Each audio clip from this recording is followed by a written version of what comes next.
Hey everybody, welcome to the real United States. We're back in the kitchen again today. It's getting close to the end of the year, so pretty cold outside and trying to do a little bit of kitchen work. Anyway, I have for a long time been wanting to make a savory cheesecake in addition to a sweet cheesecake. Most cheesecakes here in the United States, at least, are desserts. They're sweetened, very rich, very sweet desserts, and I love them. I think a lot of people do, obviously. But you can actually make one that's a savory dish. Doesn't use any sugar. It's served during the main course. And for those of you that saw my seafood gelatin,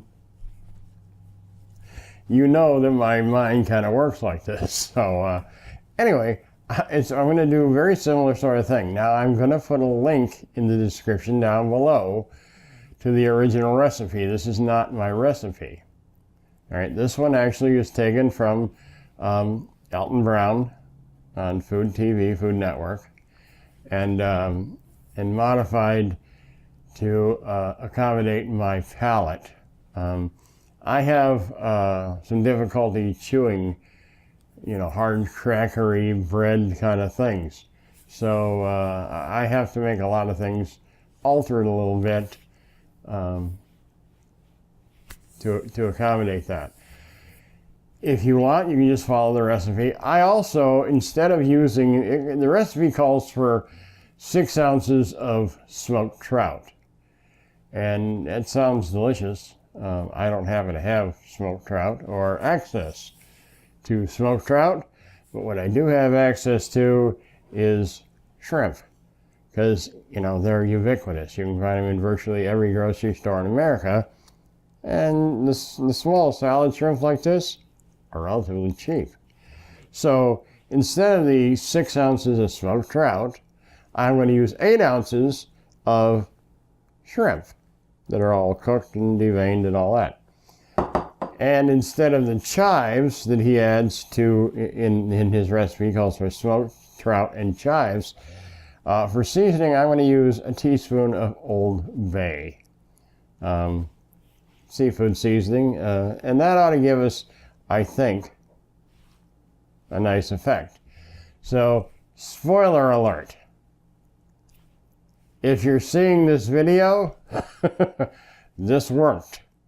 And it tasted good.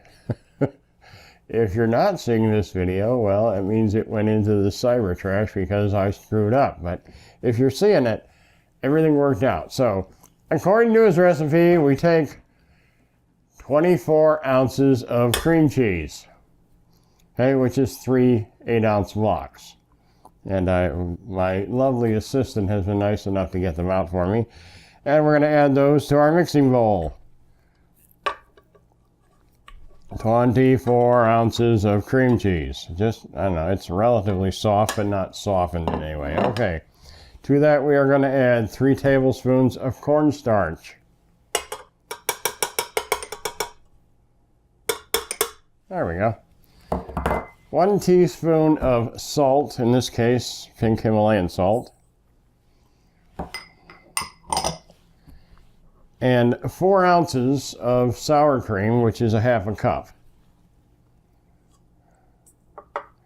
Yeah, I have pre-measured everything out. Got my mise en place in place, so you didn't have to go through the agony of watching me do all that.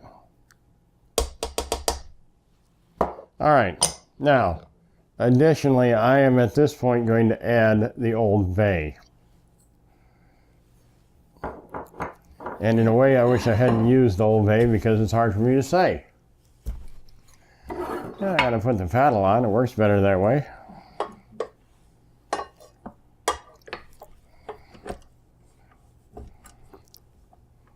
There we go.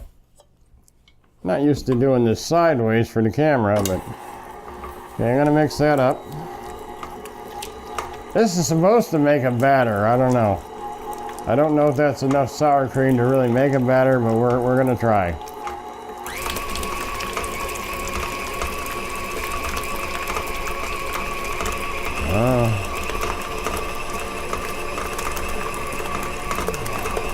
If you don't have one of these stand mixers, get one. Oops. All right, that's all beat. Now, the last thing the recipe calls for before the protein is 2 whole eggs.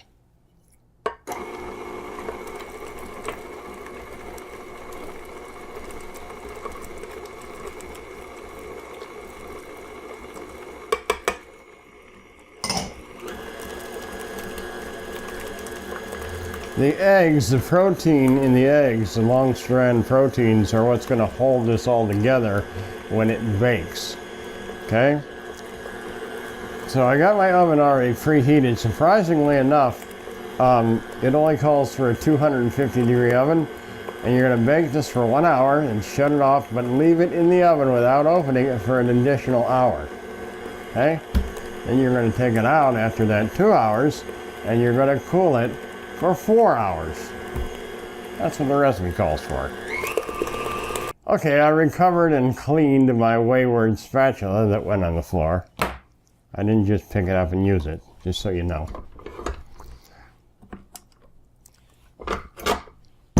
Yeah, it's kind of a batter, I guess. It's, you know, it's pretty thick, but hey, it's cheesecake, so. At this point, the recipe says fold in the, well, trout in the case of the recipe, but you know what? So I think about this.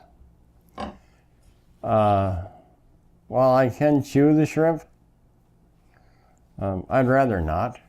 I'd rather this was a homogeneous sort of a thing. So I'm going to crush those up in there with the paddle. Depending on what you want. If you want to follow the recipe, that's fine. You can go ahead and just fold them in at this point before we add it to the pan. But I'm gonna beat it in to crush those up a bit.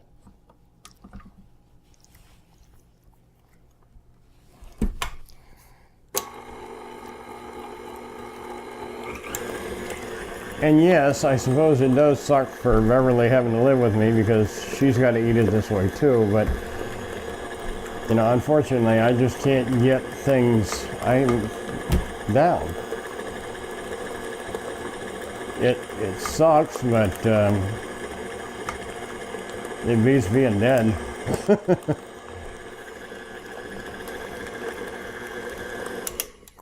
think I'll just push. Now, it's not really crushing them up that much, actually. I mean, some of them are getting kind of crushed into the mix, but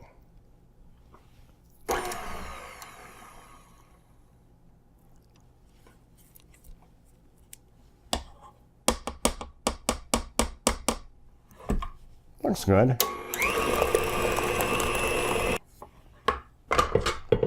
There we go.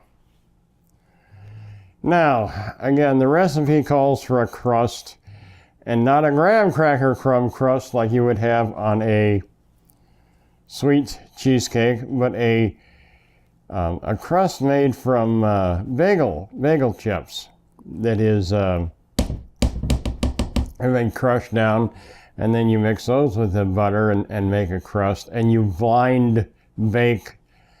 Well, I can't say that, can I? You blind bake that crust and add this into it. I, on the other hand, am not going to put a crust on the bottom, but what we did do is I cut a round of parchment paper and put it in the bottom of my springform pan. And that's just basically so it isn't like stuck on the bottom of the springform pan. I don't know, it seemed like the thing to do at the time since I wasn't using a crust. Anyway, I'm going to put this into the pan, and I got my oven preheated, and I'm going to bake it for an hour, let it cool for another hour, and I'll take it out. That is some very serious batter, folks. I want to tell you, it's very dense, but you know, hey, it's cheesecake, so I would expect it to be. Now, again, if you're seeing this, well, then Savory Cheesecake turned out to be a delicious thing.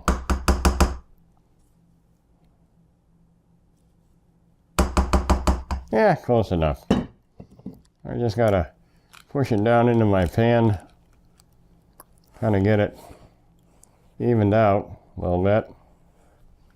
It's going in nice.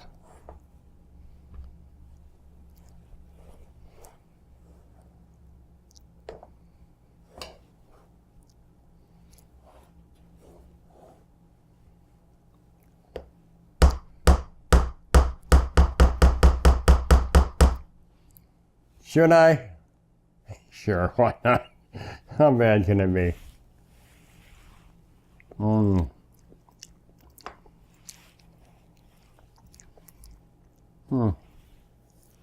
A little salty. Not terrible. You can definitely taste the Old Bay. Yeah. Oh, I don't have it all on my face. Do I have it all? I don't have it all on my face. Anyway, I'm going to shove this in the oven and let it bake for an hour. I'll turn it off, let it set for another hour, and then we'll come back and I'll pull it out and we'll see how it looks, okay? I'll be right back. Okay, we cooked it for an hour. The alarm went off, came out, shut off the oven, reset it for another hour. Let it sit in that hot oven. It says, you know, don't open that door. So I didn't. I left the heat inside. Supposedly, this is going to be cooked. I don't know that that's necessarily going to be true, but that's what it says. Because 250 is just a very low temperature to be cooking at. That's much lower than I'm used to. Don't lead with your face. And let's see what happened. Well, the oven's still warm, that's for sure. Well, it's set. Now it says you let this set for 4 hours to cool. And given the density and the size, and it is giving off a lot of heat, I mean, it's even, you know, sitting in a 250 degree oven, that's still pretty hot. I'm going to put this on top of the freezer in the garage. It's about 30 degrees out there, and so this will probably cool a bit faster, but if you're going to leave it in at, you know, room temperature, whatever that is, 68 degrees Fahrenheit or so, yeah, it says 4 hours. Oh, I say I've never done this before, but it looks good. I mean, it smells good. It's got about the color I expected, and you can see a few of the little shrimps right at the surface. I think it's kind of cute. But anyway, that's it, folks. I'm going to take this out. I'm going to chill it, and I'll be back in, well, you know, hours from now, and let you know. We'll unmold it and see how it goes. Okay, about an hour and a half worked for us in a 30-degree garage sitting on top of the freezer. It's nice and cool to the touch now. It's not cold, but it's cool. And so, I mean, if you wanted this chilled through, like you might have a sweet cheesecake with this chilled through, you might want to wait a little longer.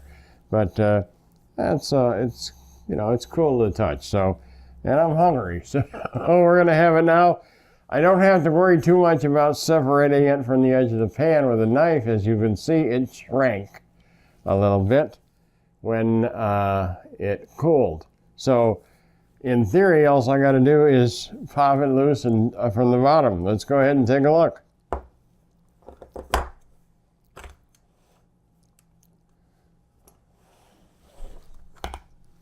There we go. And it's sitting on this piece of parchment, so it should come right off of the base. It is.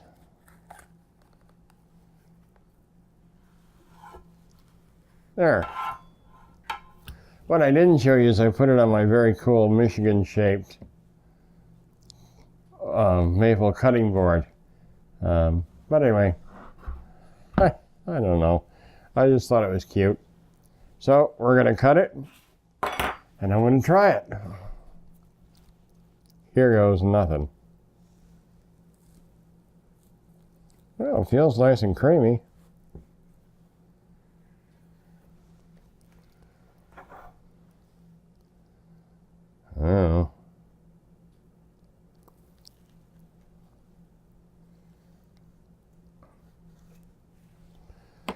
let's see how that goes.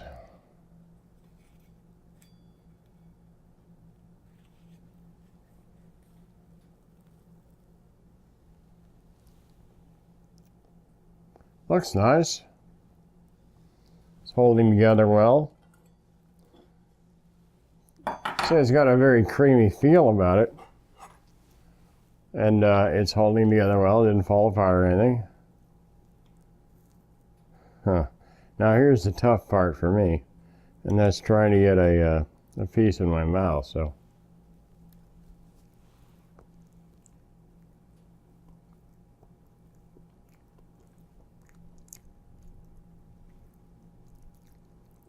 Yeah, it's nice. It's delicate.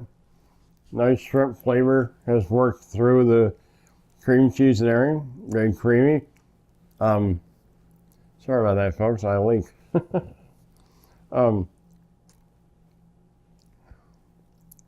Yeah, it's got a very nice flavor. It tasted very salty when I tasted the batter off of the spatula, but